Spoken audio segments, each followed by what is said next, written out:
Presiden Joko Widodo akhirnya mempercayakan kepada Komjen Polisi Badrodin Haiti sebagai pelaksana tugas Kapolri. Presiden memberikan waktu kepada Komjen Budi Gunawan untuk berkonsentrasi menghadapi kasus hukum yang membelitnya. Selain itu, Presiden juga memberhentikan Kapolri Jenderal Sutarman. Warahmatullahi wabarakatuh.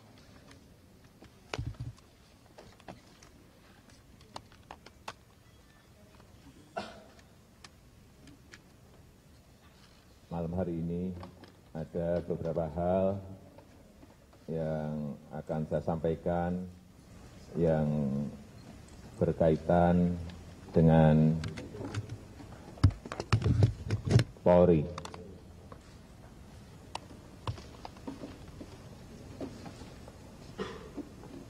Tadi sore telah saya tanda tangani 2 kepres, 2 keputusan Presiden.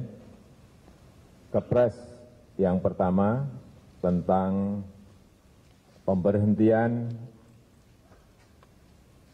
dengan hormat Jenderal Polisi Dr. Andes Sutarman sebagai Kapolri. Kemudian kepres yang kedua tentang penugasan Wakapolri Komjen Polisi Dr. Andes Badrodin Haiti untuk melaksanakan tugas, wewenang, dan tanggung jawab Kapolri.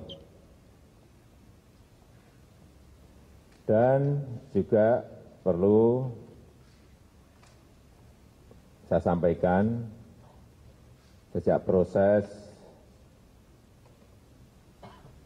dari seleksi Kompolnas, kemudian saya ajukan surat ke DPR, kemudian persetujuan dari DPR,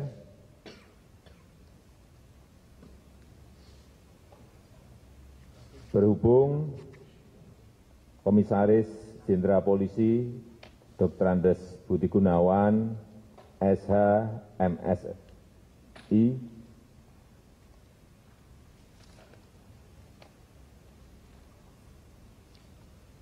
sedang menjalani proses hukum, maka kami pandang perlu untuk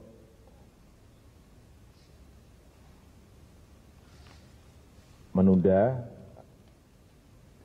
pengangkatan sebagai Kepala Kepolisian Negara Republik Indonesia. Jadi menunda, bukan membatalkan. Ini yang perlu digarisbawahi. Saya kira itu yang bisa saya sampaikan pada malam hari ini. Terima kasih.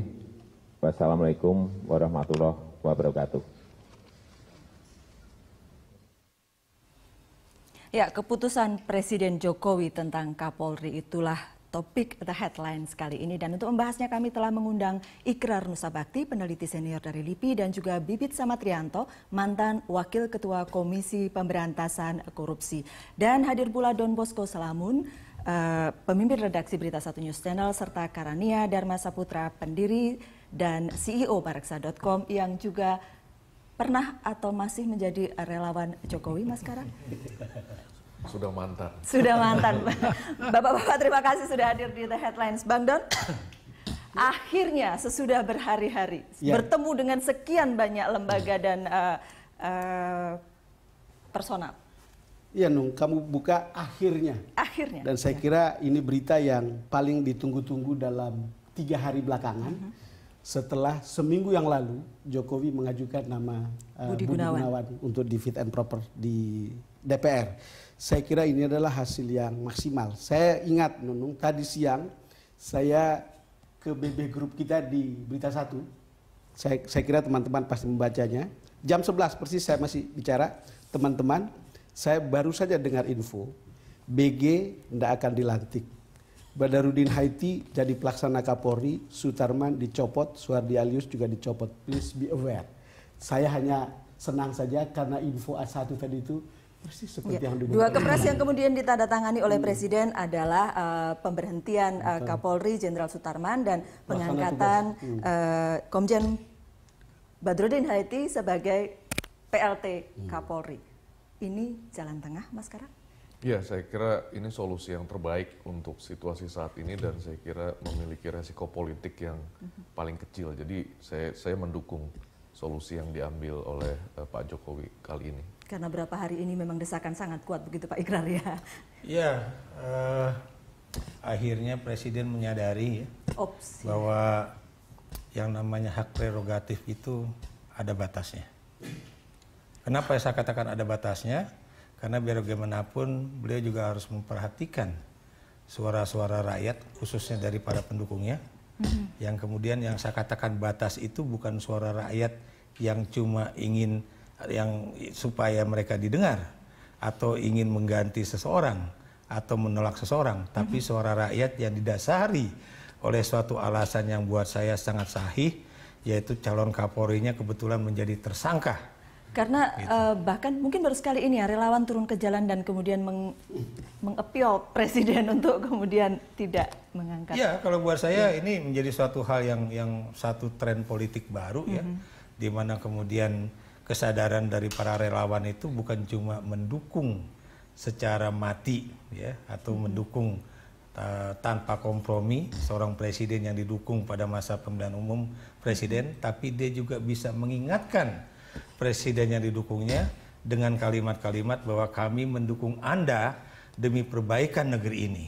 Dan karena itu Anda juga harus sesuai dengan janji-janji politik Anda yang ingin memberantas korupsi, termasuk mafia. Dan dalam kaitan ini memang tentunya karena kebetulan ini terkait dengan calon Kapolri yang sudah dinyatakan oleh Komisi Pemberantasan Korupsi sebagai tersangka, dan biasanya KPK itu tidak pernah salah di dalam menentukan seseorang menjadi tersangka, yang artinya dia pasti akan masuk tahanan berapapun jumlah masa tahanan itu, apakah 2,5 tahun, 4 tahun, 5 tahun, tapi yang jelas biasanya orang yang dinyatakan sebagai tersangka tidak pernah lolos di dalam pengadilan tipikor. Iya. Pak Bibit kan sudah pernah di KPK juga gitu kan ya. Ini kalau melihat putusan Presiden ini langkah aman Presiden biar tanpa risiko apapun gitu. Ya, dari kejadian ini saya menyimpulkan ada 4 hal. Yang pertama, betapa sulitnya memberantas korupsi di Republik ini. Yang kedua, persepsi pemberantasan korupsi pun masih beragam. Jadi belum sama ini pemberantasan korupsi itu begini-begini. Karena apa? Orang masih berpendapat bahwa korupsi itu sebagai kebiasaan. Ada juga yang mengatakan korupsi itu sebetulnya mismanagement aja. Ya, yang ketiga, harusnya korupsi adalah kejahatan. Yang ketiga, dalam posisi seperti sekarang ini, KPK selalu dipersoalkan. KPK arogan, KPK macam-macam gitu kan. Tidak ngikutin aturan hukum segala macam. Padahal tadi pengalaman dari KPK enggak seperti itu. Makanya sebelum komentar mestinya lihat KPK dulu dong. Karena kemarin itu waktunya pas sekali. Begitu diumumkan, begitu juga KPK mengumumkan. Jadi orang menduga-duga yang macam-macam Pak Bibit ya. Ya memang kita susah menerima bahwa itu sekedar koinsidensi. Jadi kemudian kita berpikir semua orang terjerumus pada permainan politik terhadap satu sama lain. Sebetulnya kan ini pilihan yang mungkin paling baik seperti kata Kara tadi di antara beberapa pilihan. Karena apa yang berkembang dalam beberapa hari ini kan, pertama orang bilang itu kayak teka-teki. Berani nggak Jokowi akan melantik? Tetapi kalau dia melantik, keputusan itu sampai berkekuatan hukumnya tetap. DPR akan senang, Mega akan senang katanya, para pembisik juga akan senang. Tapi itu melawan arus publik, lalu kemudian melawan KPK. Lalu kemudian alternatif kedua, yang ini tadi, menarik itu. Dan yang ketiga, mungkin mengajukan calon baru, tapi itu tidak dibuat. Dan bagi saya ini cerita yang membuat mungkin tidak sampai 80% orang happy gitu. Tapi setidak-tidaknya persoalan sudah sampai di tahap tertentu yang membuat kita pikir, oh ini lebih baik sekarang ini. Persoalan bisa didinginkan sekarang sampai kemudian sambil menunggu proses. Kesimpulan saya keempat kan belum bisa. Oh iya, saya sampai lupa Pak. Yang keempat sebelum ke Mas Kara. Jadi dengan kondisi seperti sekarang ini kita lihat bahwa ternyata posisi Presiden kita Jokowi ini harus bisa mengelola 4 kepentingan. Ya, 4 kepentingan yang menjadi rambu-rambu bagi dia untuk melaksanakan ide-ide dia. Yang pertama adalah kepentingan pendukungnya. Tadi kan dikatakan ada mantan relawan itu kan. Itu nanti kalau Pak Jokowi itu nggak melaksanakan masih relawan ya, gitu melaksanakan janjinya, itu akan diprotes habis-habisan tuh. Ya, kemudian yang kedua adalah kepentingan partai pendukungnya. Ya. Yang ketiga kepentingan wakilnya, itu kan orang lain juga. Ya. Yang keempat adalah kepentingan lawan politiknya, kan ada PIH, ada KIH, ada KMP itu kan. Nah ini menimbulkan posisi sulit sehingga ya alhamdulillah dia mencoba mengeliminir ya friksi, jangan sampai menjadi konflik, saya kira gitu. Oke, kita break dulu kalau begitu ya, nanti saya akan ke Mas Kara sesudahnya. The Headlines akan kembali sesaat lagi.